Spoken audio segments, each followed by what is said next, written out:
Hello there, people of the internet. How's everyone doing today? I'm doing alright, thanks for asking. Today I have the day off, and it's a very nice day. We got a real gentle breeze coming through. It's like 70 degrees out, humidity is low. It's actually a comfortable day here in Florida. Very, very comfortable. I'm currently wearing dress shoes right now because my boots have fallen apart, so you might see some shiny black shoes while I'm out here on my gun range. I came out here and I had no idea what to really do. I wanted to do something today, but I didn't really know what to do. Normally, whenever I go about making a video, I have a set theme or a set plan, but in this case, I just wanted to shoot something. Like, I just wanted to come to the gun range and blow some stuff up. I wanted to break out several guns and fire at the car. I understand that that might make a repetitive video if I record this as many times as I actually do it, because I do it very often. But I figure I'll go ahead and do something along those lines, but I'm also going to do something a little different as well. As I go through and fire these firearms at the car, I have several of them that I'll be using to launch lead at the car. I will be telling my personal stories behind these specific firearms versus like the general history of said firearms. I've already covered history of basically everything I have, so may as well cover the personal stories I have behind these firearms. So we're going to start off with one of my favorites here.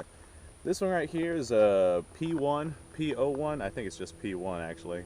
2-77, yeah, P1 KAL for Cal. That's the caliber, 9mm. The reason I got this was because I'm kind of a World War II nut, and I wanted a P38, but this was a much more economically friendly option. The only thing I don't like about it was the heel magazine. Let me tell you my story behind this gun. There's a plane flying overhead, I can hear it. Let me just go ahead and make sure this is clear. Yeah, it's clear. So, I have a gun store. That plane's flying kind of low. We have a airport here in town, and all different sorts of little one-man aircraft come in and out of it all the time. I have this gun store. It's not in this town, it's the next town over, but I go to it pretty regularly, and I know the people there by name, and they know me by name. It's one of those situations. But somebody working at the gun store, I guess, needed some money, so he was selling a 30 caliber Luger, Swiss made, but that one cost a bunch of money. But they were also selling this thing. I was looking for an actual Nazi P38, but those can be kind of pricey, but this right here was on sale for a rather good deal. So I figured to myself, hey, this is close enough to, you know, the end of wartime production. It does have the little hex head supporting screw, so I don't really have to worry about the frame cracking. Not that I would ever use any real significant hot aim in this thing, especially at the gun range. This is not going to be my concealed carry anytime soon, because I don't want the police to take it away if I ever have to use it. And just ball ammunition is just fine, just suitable for the range, and that would not crack a P38. You know, you'd have to stick something a little hotter than that. Speaking of ammunition, I just kind of ran down to Walmart and I picked up some brass case 9mm. Normally I run with steel stuff because it's a little cheaper, but I was just feeling good today, and I'm glad I did. Is this not some absolutely beautiful brass case ammunition? It's so shiny and it looks so fresh. The ammo I'm used to firing is bottom of the barrel, and this is just so visually pleasing. I really do enjoy it.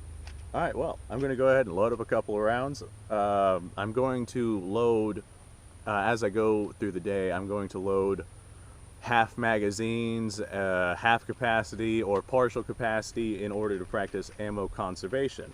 I don't have a whole lot of ammunition to spare, so we're going to have to practice some ammo conservation. But let's go ahead and launch some lead. It's been a little while since I shot this old P1. Alright, I do want to point out that this old P1 did come in the original leather holster. At least I believe this is the original leather holster. It's in rather okay condition. It was definitely oiled and hydrated over the years because it's nice and flexible and not cracked anywhere on it. But maybe it was just, you know, constantly in humid environments. I also want to point out that it did come with 2 magazines. You can see a little magazine slot right there on the side of the holster. One of them is a P1 mag, but the other is actually a P38 mag. So in a way, I did sort of get a piece of what I originally wanted.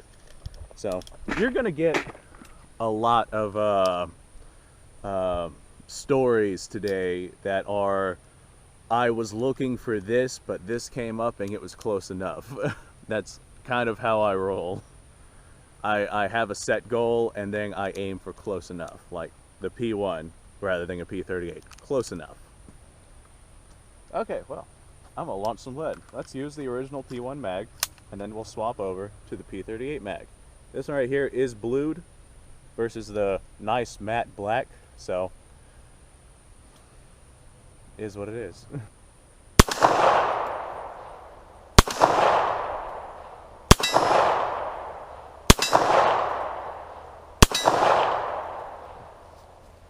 I really dislike that heel release. I don't know what the Europeans were thinking whenever they decided to use that.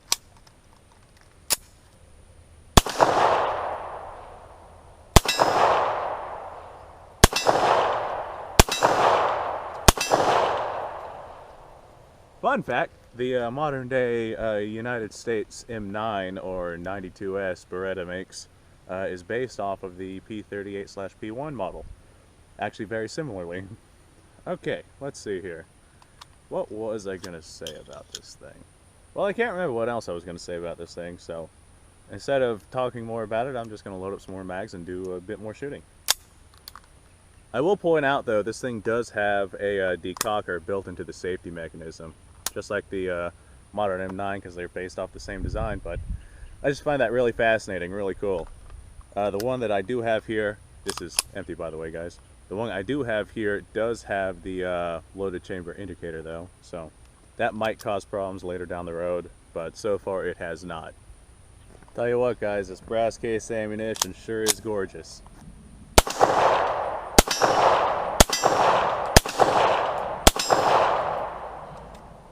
Unlike that heel release.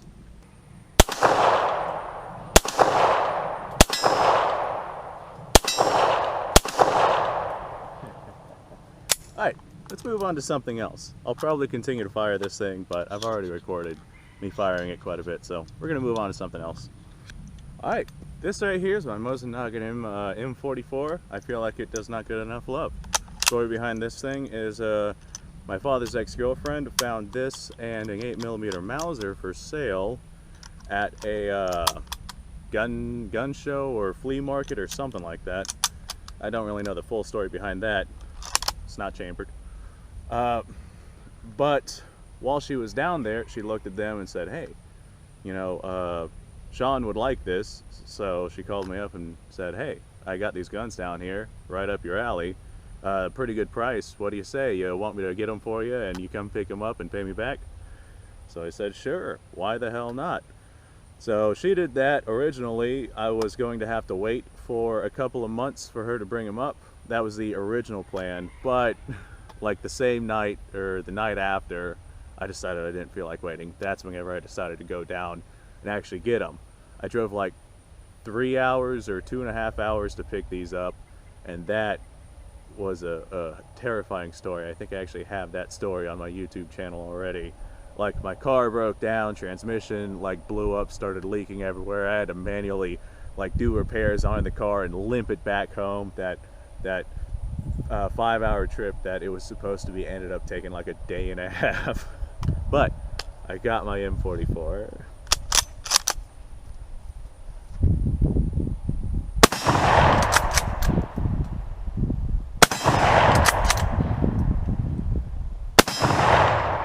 That muzzle flash, whenever I first got this thing, kind of terrified me because it's so insane compared to the 9130. And I thought that the gun was like physically damaged and the muzzle blast was coming out of some sort of crack or something in the barrel itself. I'm glad that was not the case, but I was so caught off guard by the absolute tremendous size and force of that muzzle blast. Alright, this is the ammunition that is not really appealing to the eye, but it is appealing to the wallet. Just steel case ammunition. This is as basic, bare bones as it gets. But more than enough to launch downrange.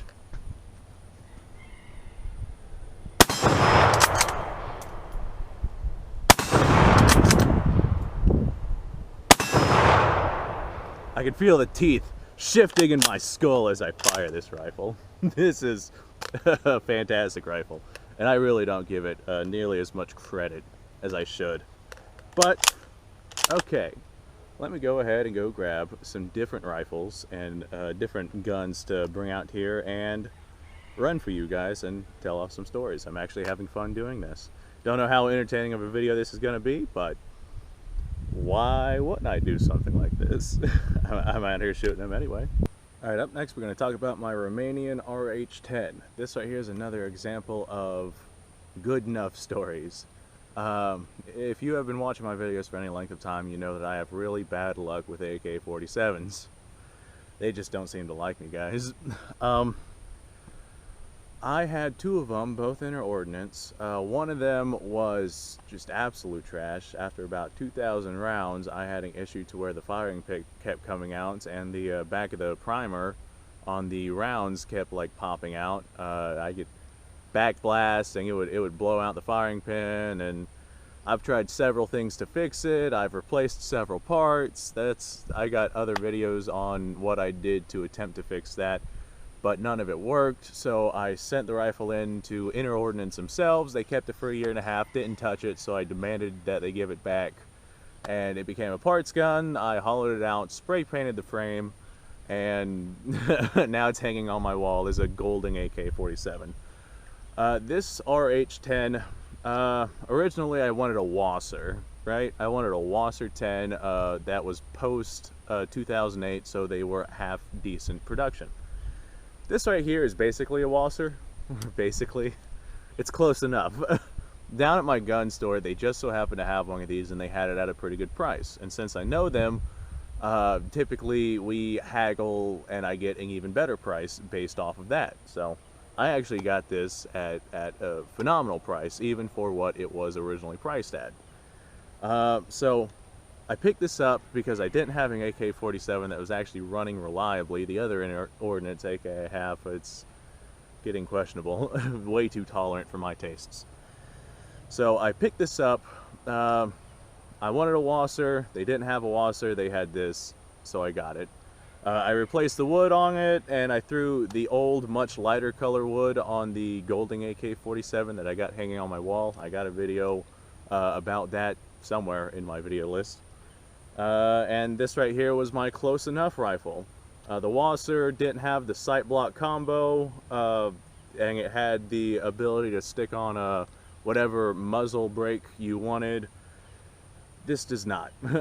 This right here does not have that ability. And the sight block, sight gas block is a combination versus them being separated. It's not the end of the world, but it's not what I wanted. There's also no bayonet lug on this one, so, but at the price I got it at, I'm definitely not complaining. This is not a complaint. This is just me saying this does not have what I wanted originally from a Wasser. But other than that, it's a Wasser from like right here back. Everything else. So it is close enough. It's Romanian made, imported by Century. You guys know the rest. Wassers are notorious for not being great rifles. However, they were, Century improved their quality control, I want to say in 2008 or something, so you get yourself a post 2008, and the Wasser rifles are actually pretty gosh darn good. They're still kind of hit and miss. You might get a lemon in there every now and then, but for the most part, from what I've seen, your post 2008 Wassers have definitely been improved. Or you get yourself like a 1995 Wasser and kill yourself with it. I'm pretty sure that the RH-10 is classified as a paratroop rifle over there. It's supposed to have a shorter barrel, but due to US gun laws, this one has a much longer barrel. What else was I going to say about this rifle? Oh yeah, just the way that the sight block looks and the operating system with the AK and whatnot, it kind of, sort of, a little bit reminds me of a Galil, but that's just my own personal take on the sight block combo, or sight block gas block combo.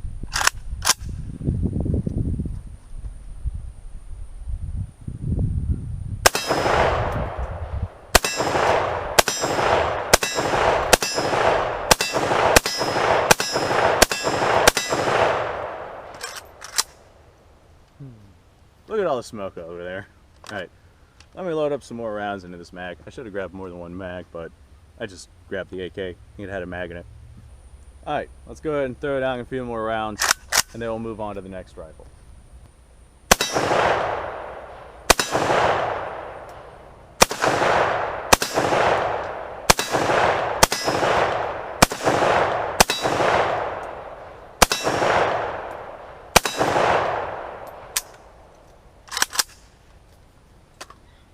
Oh, I might have got a headshot on that last one. Alright, let's go ahead and move on to our next rifle. I can always fire these at my leisure.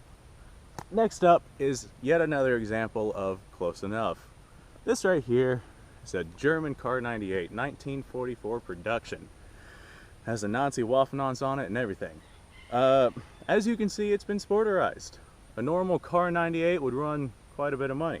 However, this sporterized Kar 98, I got a fantastic price for what it was. I really got to thank my gun store down there, because they are always hooking me up with absolutely phenomenal deals. But I wanted a Kar 98. I didn't want one of those Yugoslavian Mausers and whatnot, although I might still get one and use the stock on this, but that'll be later on down the road. I wanted a Kar 98, and I didn't feel like paying the... Good, make sure the stock is still nice and tight.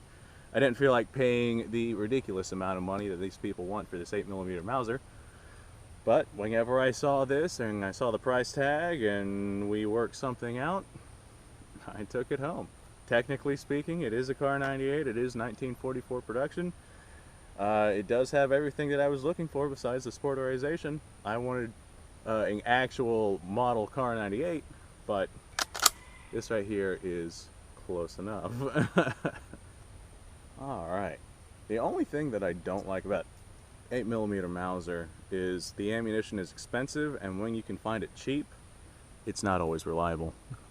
I tell you what, guys, I wish I was around the 50s and 60s, back whenever you could pick some of this stuff up for dirt cheap and it was just coming in by crates and you couldn't get rid of it. It's like the SKS back in that day. Come on, you. Just folded my fingernail, but that's alright. These old Ethiopian 8mm Mauser clips are not great. Not great at all, and this one is getting nice and rusty, so I'll have to retire that one after I burn some lead.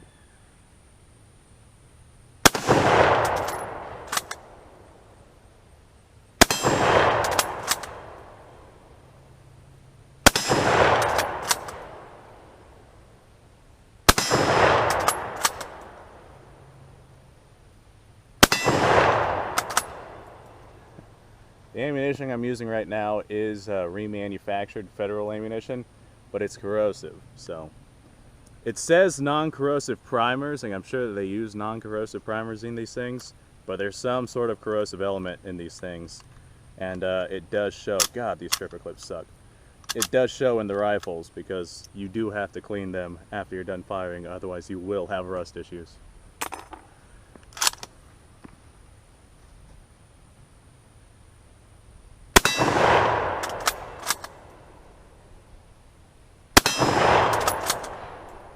Let's aim for something besides that steel target. Let's do the rim.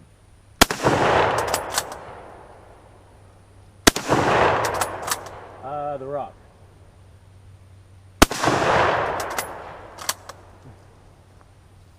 Well, that was fun. Okay, well, that was all the 8mm Mauser ammunition that I brought out, so I'm gonna go ahead and go grab another set of guns to tell stories about. So I'm gonna go do that. I gotta bring these inside. While I do that, come back out with a different set. Alright, there's no real specific order to what I have going on here, so I guess I'm just gonna go ahead and keep continuing. This right here is another example of close enough. This right here is a Ruger Mini 14. I think that's what it is. Chambered in 223. For the longest time, I wanted an M1 Garand, right? That's like my dream rifle, and I understand that I could get one through the CMP. I don't know how many times people have told me to get one through the CMP. There's some hoops to jump through and whatnot. I could go around doing that, but I just haven't, although I do plan on doing it. Though it just so happened that before I did that, I was at my gun store, I saw this. It had an actual M14 flash hider, and it had the front sight with the protective wings and the aperture sight in the back. So it is not an M1 Garand, but it does kind of have the look and feel to it. It's the same design, same functionality, close enough to what I was looking for at the time. Chambered in 223, so it's nice and cheap to shoot versus the M1 Garand's 30-06, and I don't have to worry about modern ammunition messing this thing up. I still fully plan on getting an M1 Garand later on in time, but for right now, here's what I got. Now, I used to have an M1 carbine as well. I got a couple of videos on that. However, somebody offered me a rather decent price for it because it was an actual wartime production, and they wanted it, and they wanted it badly. They were looking for that brand of manufacturer and around exactly that time frame, so we worked out a deal and I sold it to them. But I do have my Mini 14 here.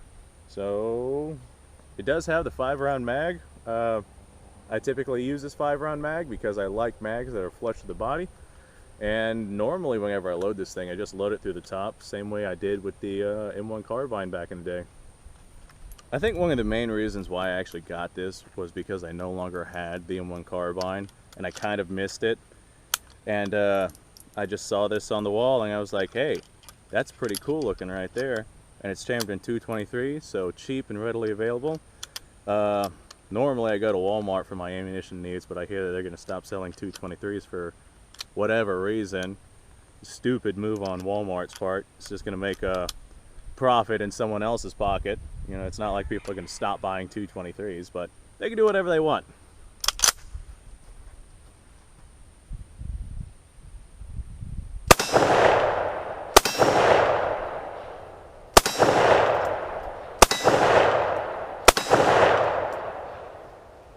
But I love this gun. I mean, I really love this gun. It's comfortable to fire. It's cheap to fire. This heavy rubber butt pad right here does really help with the recoil more than I actually thought it would whenever I bought the rifle. I have tried it without this butt pad and it makes a notable difference. It's a very comfortable rifle to shoot. I thought about getting, I don't remember who makes it, but somebody makes an aftermarket stripper clip port to where you can strip rounds in from like an AR-15 stripper clip that you would normally use in those magazines. But this right here doesn't have any, well, I would have to drill holes and physically screw it in, and I don't really feel like drilling holes in this receiver. That's a process, so I just kind of load them in one at a time to the top. Good old-fashioned way. I do have an AR-15 that I'll be breaking out here shortly. I can't remember who I bought it from. I bought it from someone off a gun broker. It was an actual dealer. It wasn't like a second-rate or used gun. But I remember a long time ago, before I had these 223 guns, all I had was that crappy AK-47 and some bolt-action rifles. And I remember thinking to myself, 223 was like this magical cartridge that could reach out to endless distances, and it traveled so much faster than a 7.62 x 39, and the 223 is really pleasing because you have so much force and power and such little recoil, and it's so cheap to acquire.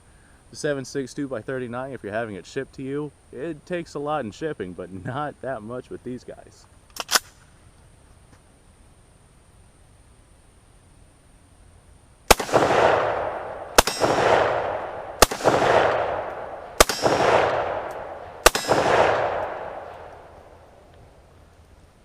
The sights on this particular rifle are a little off. I've tried adjusting them, but I think the sights may have physically taken some damage somewhere along the lines, because it just does not quite line up, and I can't get it to line up properly. It's like the sights just are not long enough, and the sights being a little off does make it slightly harder to aim, but not too terribly difficult. Let's see if I can hit it without aiming down the sights. I'm normally half decent at that.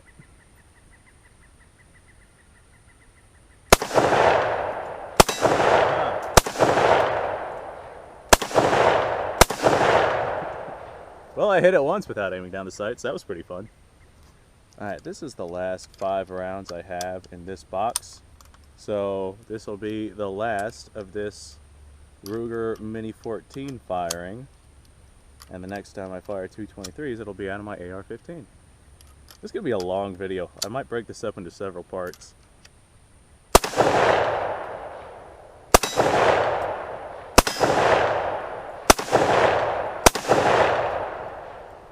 Did I get backblast in my face from this thing?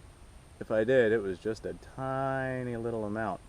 I don't know, my eye kinda hurts after that last round, but I didn't feel anything hit it.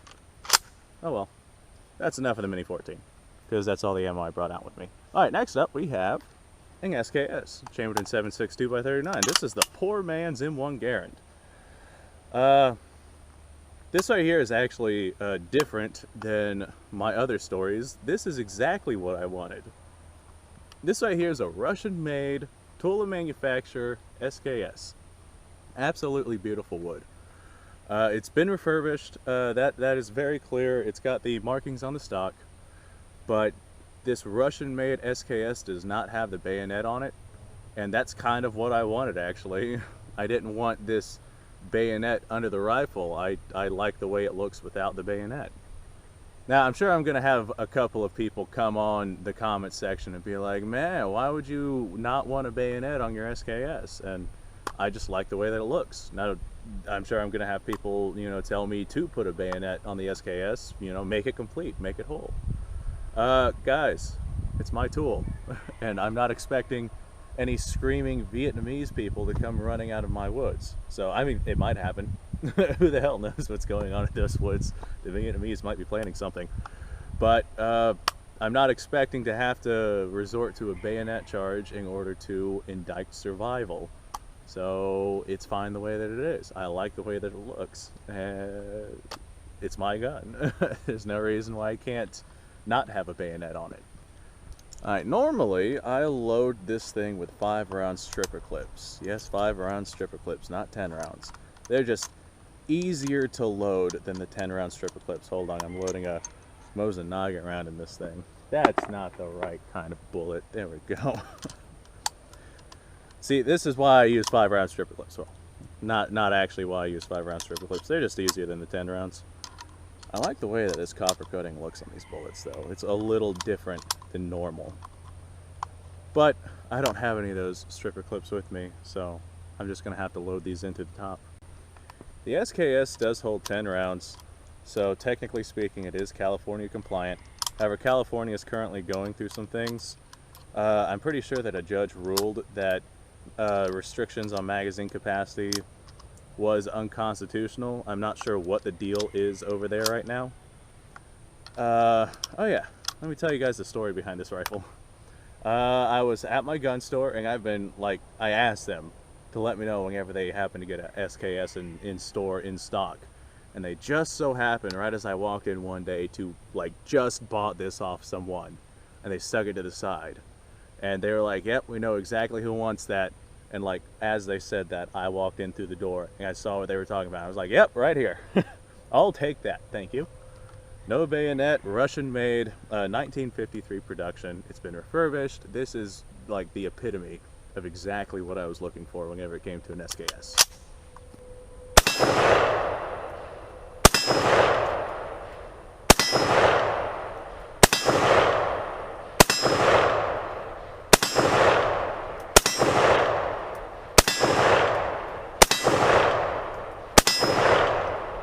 Locks up on an empty mag too, which is very nice, very convenient. If I had more stripper clips, I could just strip them in, but I don't have my stripper clips with me, so.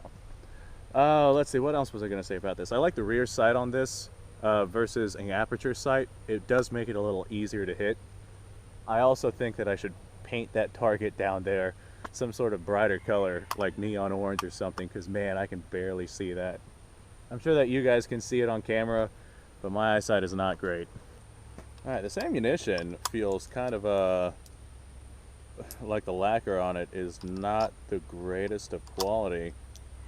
I do hope that this doesn't, you know, continue to degrade in quality, because it's already not fantastic. I doubt that it will, but there's always like that possibility that something might happen. I do like the color of the copper though. I'm sure that it is cheaper made because it's not as dark as normal copper. It looks like they might have added some sort of different metal in the mixture, or perhaps a different ratio between metals just to make them cheaper.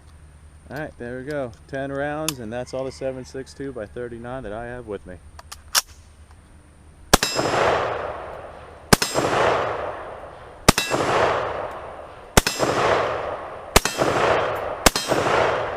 Let's go for other stuff besides the target. Let's do that rim.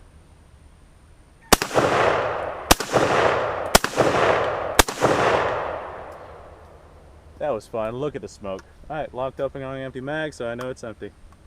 Alright, next up, this is my Mosin Nagant 9130. This one, despite how crappy it is actually my favorite rifle, just because of the sentimental value that I hold in it. This right here is my first real rifle that my father bought me.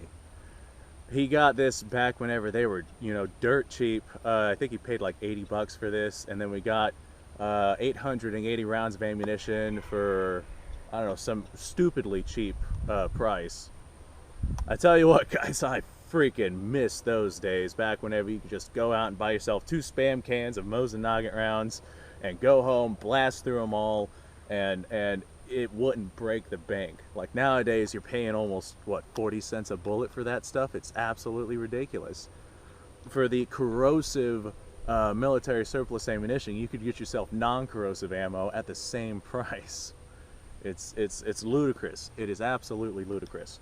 But this right is my first real rifle that my father bought me. I had an old single shot 410 that belonged to my great-grandfather, who bought it for my grandfather, who gave it to my father, who gave it to me whenever I was real young. That was my first real gun. But this right here is my first, like, real gun. The 410 is nice, but it's definitely a learner gun. A single shot 410.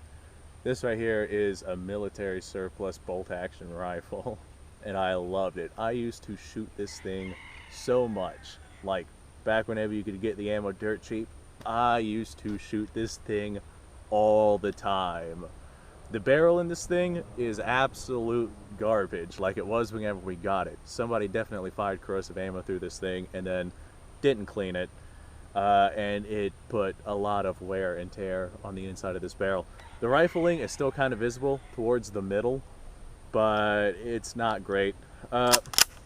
The action on itself is actually pretty smooth, and for a Mosin Nagant, the trigger is not terrible, but it's just a 9130. Like, you can find these all over the place, but this specific one is mine, and my father bought it for me, and I love it, and I still love it to this day, even after all these years. Just holds a special place in my heart. But man, guys, I really miss the days where you can just go out and buy yourself 880 rounds. I think we paid like, I don't know, 60 bucks for both tins. Like, it was stupid the amount of money that it took to run these things for God. My heart is just so broken. I really do miss those days.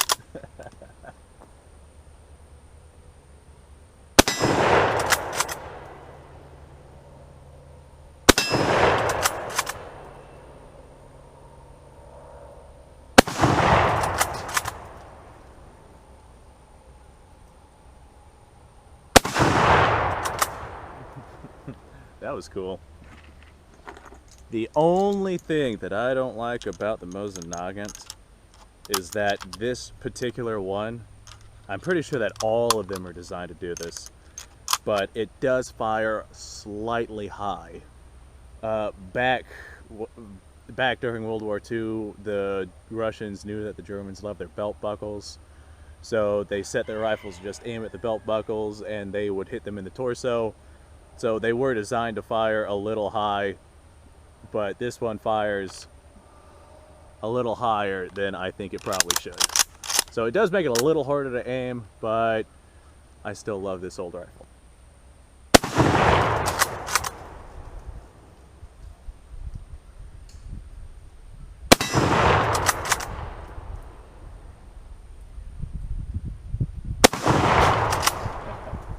And despite that, just after years of shooting it, I just know where to aim to hit my target with this thing. So that was awesome. God, I love this Mosin noggin. I should have bought more Mosin ammo, because that was it. I absolutely want to shoot this thing more. My precious, precious Mosin noggin. Okay, let's see. What else do I have on here? Ah, yes, I brought this. This right here is another example of close enough. This right here is a Zastava, what's it called? Zastava something, chambered in 9mm. Here, probably says right here, Zastava M88A. There we go. I wanted a Tokarev, and I was looking around for a Tokarev, and it just so happens that somebody had this old thing, and they sold it to me for very, very, very cheap. I was quite happy to take it, actually, at the price that they sold it to me at. Chambered in 9mm, it's got the internal mechanisms of functionality similar to that of a 1911, but it looks like a Tokarev, and it's chambered in 9mm, so the ammunition is readily available and very cheap. So that's kind of the selling point, actually, the 9mm part. Like I said, I was looking for a Tokarev, but this is close enough. Actually, it's kind of like all three guns from World War II combined. The caliber of the P38, the look of the Tokarev, and the functionality of the 1911. This gun though is quite worn out. Like, I know it, like you can just see a little bit of bluing wear, but it's supposed to lock up on an empty mag, and it doesn't. If you handled this gun, you would feel just how wore out it is, especially in the magazine area. You can really feel the tolerance right there, just from being wore. Who the hell knows what this gun has seen and what the hell it's done, but it's my gun now.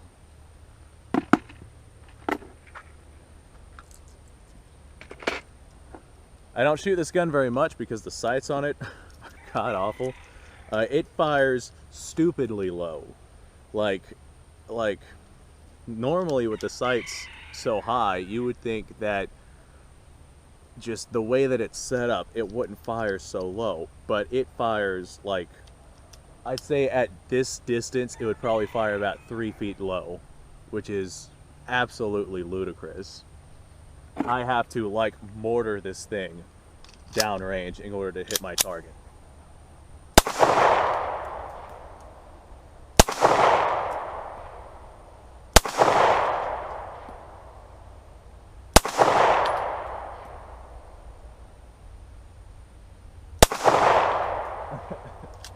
I missed all rounds.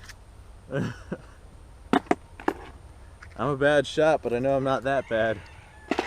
I could even get closer and still miss these rounds. Was I hitting the ground at all? I'll watch the footage and see where these rounds are actually going, because I can't tell myself. I am, however, going to get closer, see if I can hit that target a little better.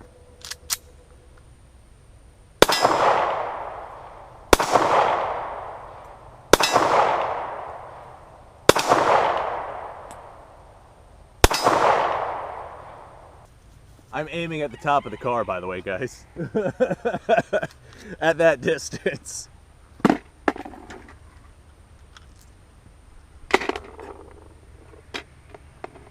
I have no idea why this thing fires so low. Like, it makes me think that there might be something internally wrong with the gun. Maybe the barrel is, like, slanted or tilted in a way that it should not be, but I'm aiming at the top of the car. I think I'm hitting it okay.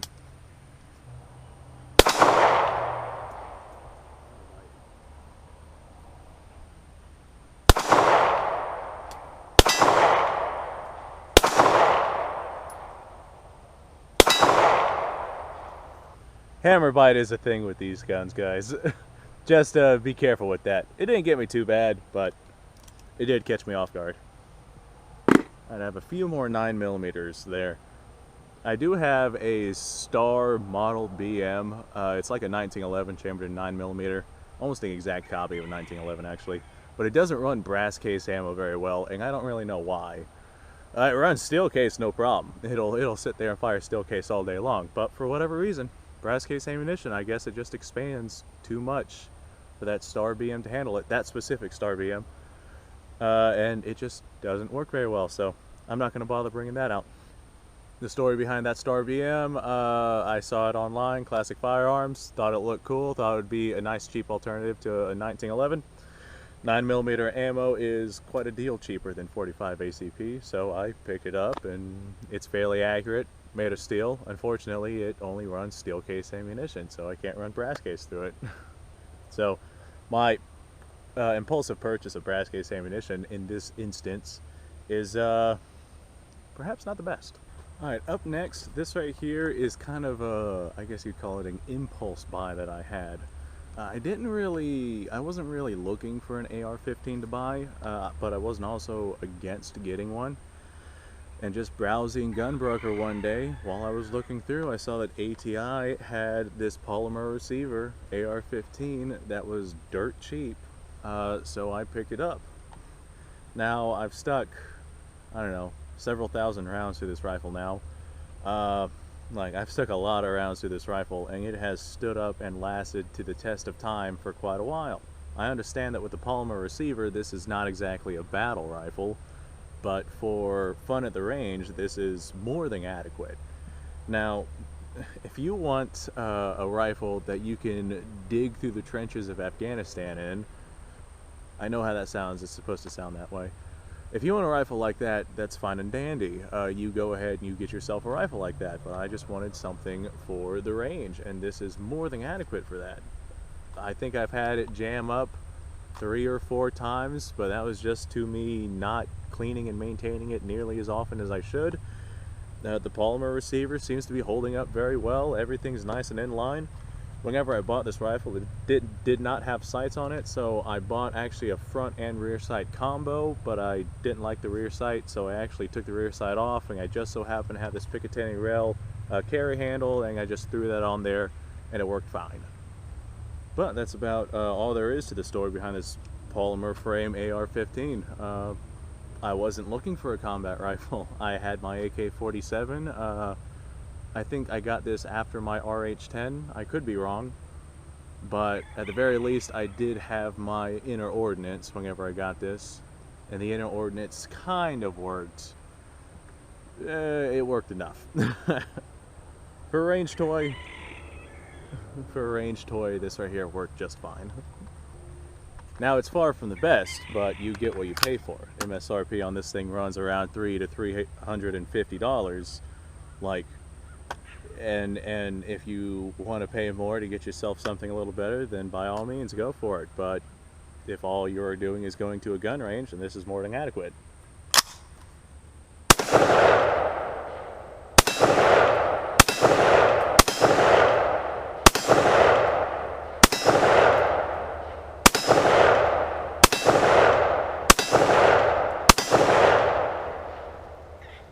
Box opening on empty mag. Other than the polymer receiver, this here is actually a very, very nice little shooting rifle. It's nice and light too. This is actually very nicely light. I understand that the AR-15 there doesn't exactly coincide with the general theme of good enough buys.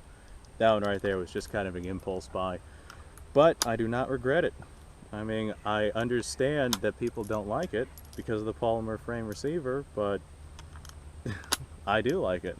If you don't want one, that's fine. Don't get one. I don't know how much hate I've gotten over just having this rifle. I've gotten a lot of hate over having this rifle. It really is amazing what people look for whenever it comes to reasons to hate other people. Like, guys, I'm not telling you that this is the only rifle that you can use. I'm just saying this is the rifle I'm using on my backyard gun range. If I wanted an actual combat rifle, or a battle rifle I guess you'd call it, I'd pick up like a G3 or something.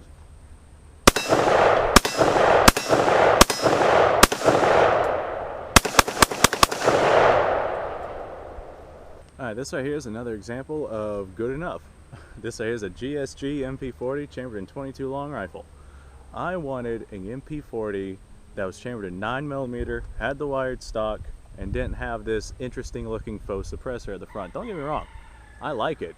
It definitely looks cool, but it's not what I was looking for. I wanted something that looked more like a wartime production. GSG does make 9mm MP40s nowadays, but they don't have the wire stock on them. But whenever I got this one right here, they did not make those 9mm ones, or they couldn't import them into the United States at the time. So this was just what was on the market. It was close enough, so I bought one. It was relatively cheap for what it was. Nowadays you can't really find these on the market. They're all the 9mm models. I know that they're trying to be able to stick the wire stocks on them, but we'll see how that goes. They might have to add another faux suppressor on it and classify it as a rifle with a 60-inch barrel length due to United States regulations.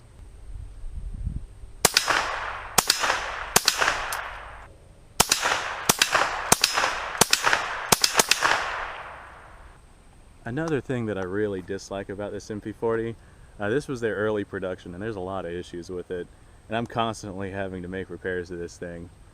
Looks like we had yet another thing break inside this MP40, so I bet you just probably one of the screws came loose. Charging handle came loose on that, so yeah, I can feel it right there. Probably just gonna jingle around in there. So I gotta take this thing apart now and refix it. Won't even let me cock it like that. It's not closing all the way. What a fantastic way to end this. You know what? I do have one more little gun that I guess I could throw into this video. I'll be right back.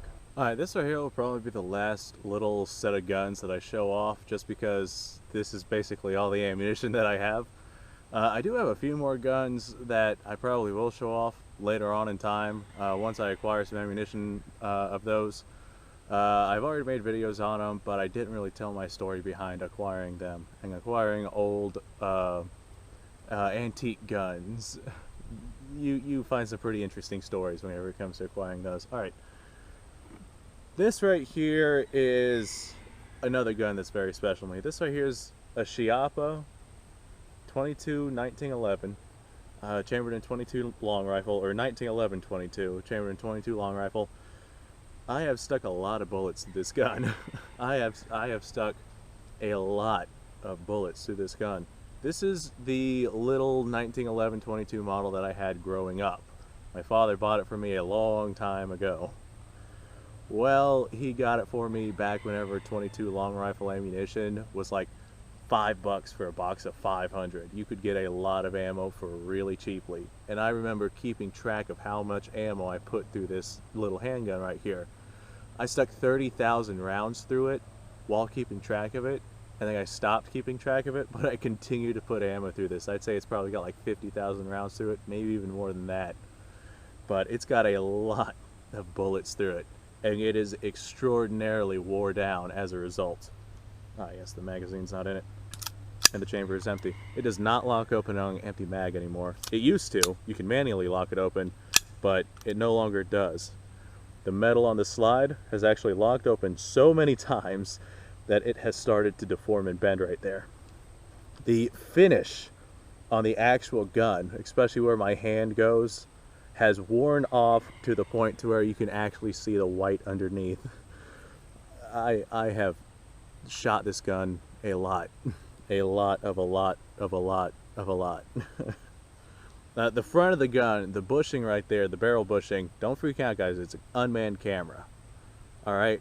This is nothing more than a video of a gun being aimed at an unmanned camera. I get a lot of heat for aiming my guns at cameras. Guys, even if I pull this trigger and destroy my camera, you will be fine. Well, not actually. I'm not going to destroy the camera, the gun's empty.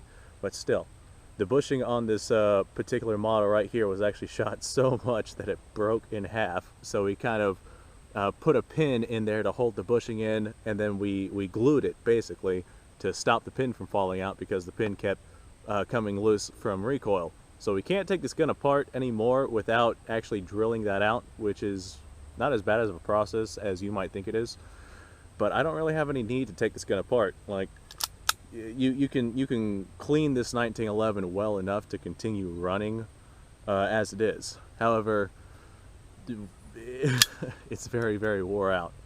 I'm going to go ahead and fire a couple of rounds for you guys, but this gun is exasperatingly wore out. One of the more wore out spots is this hammer spring right here. It is weak, and it oftentimes does not impact the 22 long rifle rim hard enough to set it off. So this gun is not nearly as reliable as it used to be. I remember it actually got wore out to the point to where it actually turned full auto there for a little while. Now, not like hold the trigger down, fire a bunch of rounds, let the trigger go and it stops.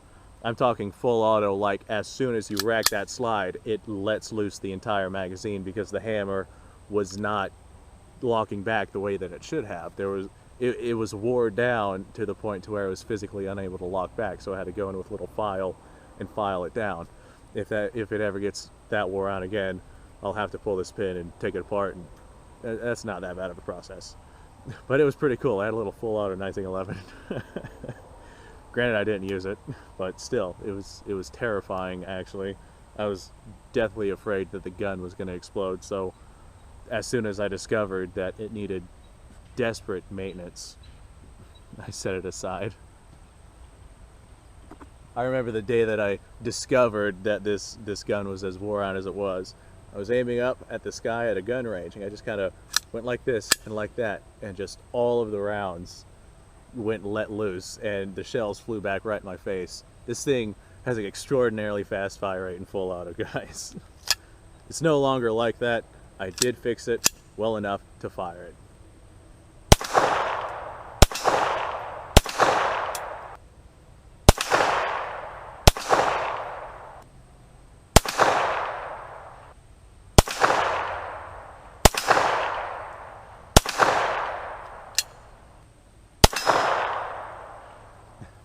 So you can see it still does fire, but it's not the most accurate. It does jam a lot. The inside around where the barrel is has been like filed down from a bunch of bullets being crammed into it.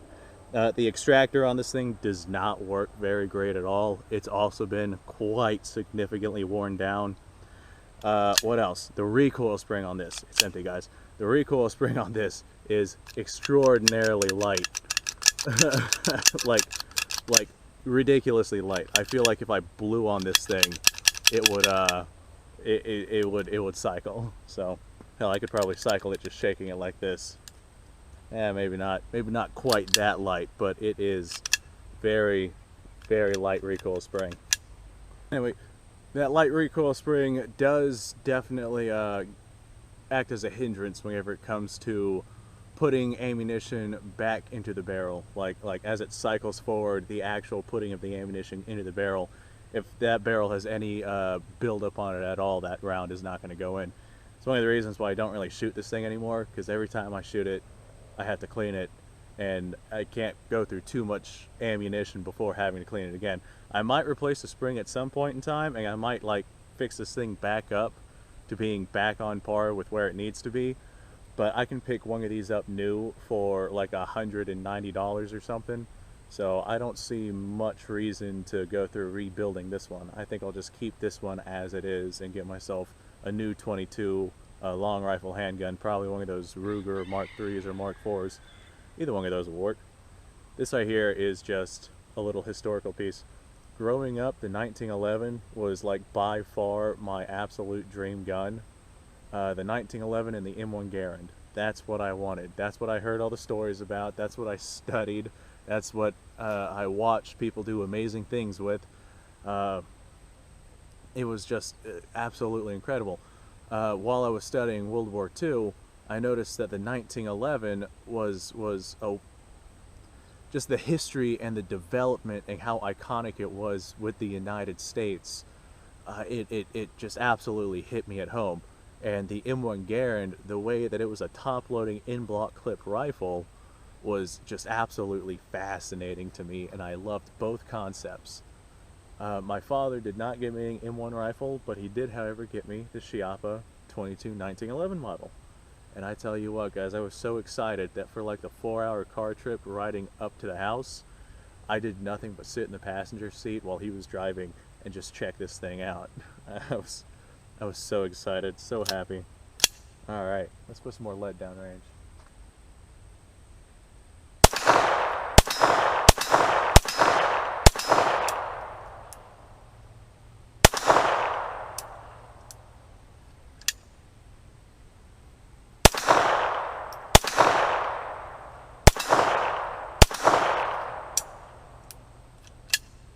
It seems fairly accurate. I hear quite a bit of tinging down there, like way more than I normally hear with my other firearms. As a matter of fact, I'm going to go ahead and reload this thing and fire one more time. This is a fantastic little handgun. I miss the days back whenever it would work like 100% reliable.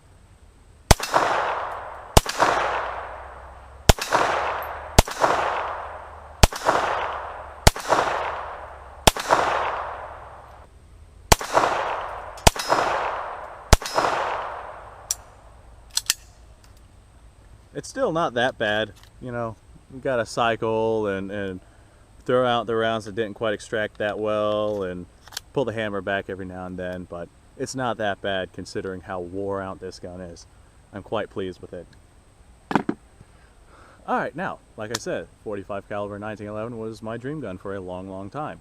So I may as well break out my 45 caliber 1911 that I inevitably got, you know, years and years later, because that was my dream gun. I plan on getting an M1 Garand as well, but for right now I do not have one. Alright, here we go. Rock Island Armory, 45 caliber ACP 1911 or 45 ACP 1911. Nothing real special about it, it's just a GI model. This one, unlike the little Chiappa, does have a grip safety right there. So this right here is as close to military spec as I was looking to get. I could probably get something even closer, perhaps to like World War II specs, but for the price range, 45 ACP 1911. I'm excited, or I was excited. I guess I'm more so happy now. Recoil spring on this one is far greater than that little 22.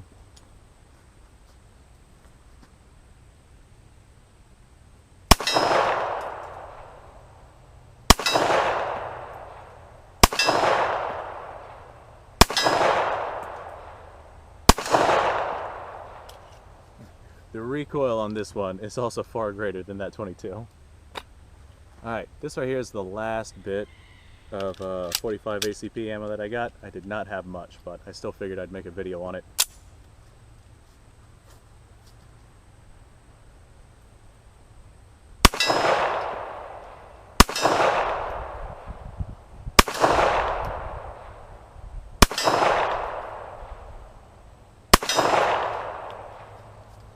Alright, my handgun accuracy is greatly improving. I've really been practicing. Alright, well, other than 22s, I'd say that's basically all the ammunition that I have. Give me just a second. I do have more ammunition inside, however, I'm going to save some of that ammunition because I promised a friend of mine that I would take him out to the gun range at a certain point in time. Still to be determined. What hat am I wearing? My MASH hat. Excellent. Just the hat that I was hoping I was wearing. Alright, well, I'm going to go ahead and do the outro. I think that's what it's called for this video. So, here we go. If you like this kind of crap, mash that subscribe button because I do this kind of stuff all the time. If you like the video, then do me solid and like that video. Check out the Patreon page. I got some interesting stuff there. I've also decided to start doing Q&As on the Patreon page. I'm going to start pushing that a little bit more because I get a lot of questions about a lot of stuff that I do out here on this range, and I don't really, I get a lot of repeat questions, so I'm going to start doing Q&As. You do not have to be a Patreon to get those Q&As, or to ask questions for those Q&As, but you do need to go to the Patreon page to actually check out the Q&As themselves. I might at some point in time do video Q&As if it gets to that point of a lot of people asking a lot of questions. So if you have a question for me, by all means, I'm all ears. I'll go ahead and add it to the Q&A if it's appropriate enough, or if I get around to it. Alright, so let's see. Like, subscribe, yada yada yada, normal YouTube stuff. I had a lot of fun. My hands hurt though, especially where that Zastava caught me with that hammer draw or hammer bite, whatever you want to call it. I wish that thing had a beaver tail like the 1911 does, but it just mechanically works like a 1911 for the most part. Alright, this was fun. I hope you guys had fun watching it. I hope you guys enjoyed some of the stories that I have about my guns. Like I said, I do have others with other fascinating stories, but no ammunition to show them off, so I guess I'll go ahead and save that for another video. I don't really know what I'm gonna do now. I was planning on making breakfast for like the longest time, but now it's like 6 in the afternoon and the day got away from me and it's getting dark, so breakfast for dinner, I guess. I got eggs and sausage and it's gonna be fantastic. Guys, it's actual breakfast. I'm so excited. I'm so happy about it. So I'm gonna go do that, and I got a lot of video editing I'm gonna do. I'm gonna have to break this up into several parts, and that'll be an adventure in itself. I'll probably do like just 10-minute parts and like 4 parts, depending on how much content I actually get out of these videos. Anyway, I got a mess to clean up, so I'm gonna go take care of that and then make dinner, breakfast. You guys.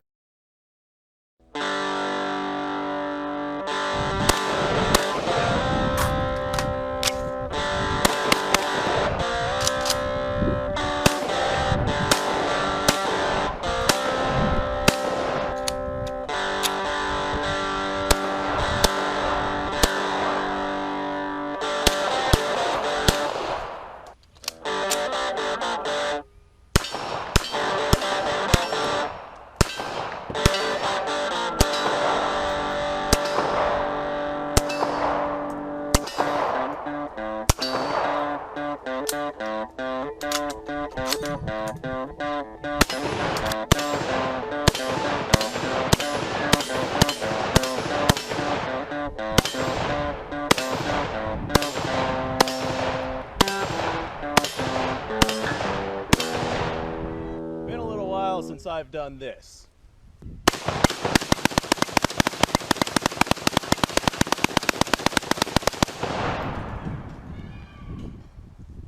Bonnie and Clyde be damned. The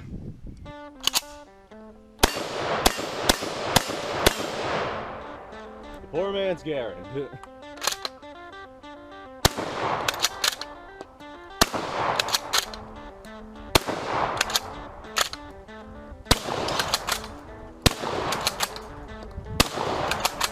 It's a shame that bolt-action shotguns aren't